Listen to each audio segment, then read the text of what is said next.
যে আপুরা স্বামীদেরকে ভালোবাসেন তারা 5টা কাজ কখনো স্বামীদের সাথে করবেন না। নাম্বার 1, অতিরিক্ত পেরেশানি দিবেন না। নাম্বার 2, স্বামীও পছন্দ করে এরকম কাজ বারবার করবেন না। নাম্বার 3, নিজের স্বামীর সাথে অন্য কারোর স্বামীর তুলনা করবেন না। নাম্বার 4, আপনার স্বামীর কাছে কখনো তার মা এবং তার বোনের দুর্নাম করবেন না, কারণ একজন জন্মদাত্রী আর আপনি অর্ধাঙ্গিনী। সে মা বা বউ কাউকেই ফেলতে পারবে না।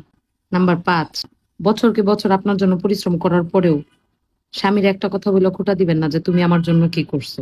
সত্যি কথা বলতে কি, আমরা নারীরা অনেক কথা চিৎকার করে বলতে পারি, কিন্তু পুরুষরা সহজেই চিৎকার করতে পারে না এবং তারা তাদের মনের কষ্ট কাউকে খুলে বলতেও পারে না।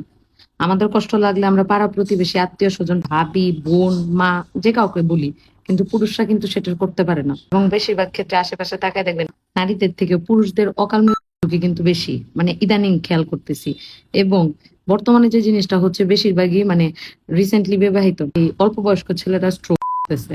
তো অতিরিক্ত প্রেসার এবং পুরুষদের মানে মনের কষ্ট, ক্ষোভ বলতে না পারার যে একটা, পুরুষদের মনে কষ্ট, ক্ষোভ, খারাপ লাগা, ভালো লাগা বলতে না পারার যে একটা মানে হতাশা, এটাও কিন্তু বর্তমানে স্ট্রোক একটা অন্যতম কারণ আমার কাছে মনে হয়। খেয়াল করে দেখবেন আমরা কিছু হইলে কিন্তু স্বামীর সাথে চিৎকার করে উঠি, কিন্তু স্বামীরা কিন্তু সচরাচর চিৎকার করে না, হঠাৎই চিৎকার করে।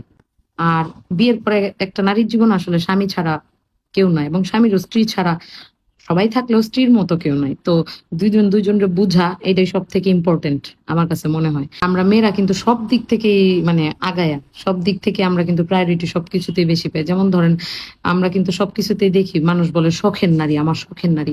কোথাও কিন্তু কাউকে বলতে শুনি না আমার শখের পুরুষ। পুরুষ কিন্তু কারোর শখের হয় না, এরা খালি সবার টাকা কামানোর মেশিন হয়। যারে একটু টাকা কম দেয়, হ্যাঁ রে গোতা লেগে যায়।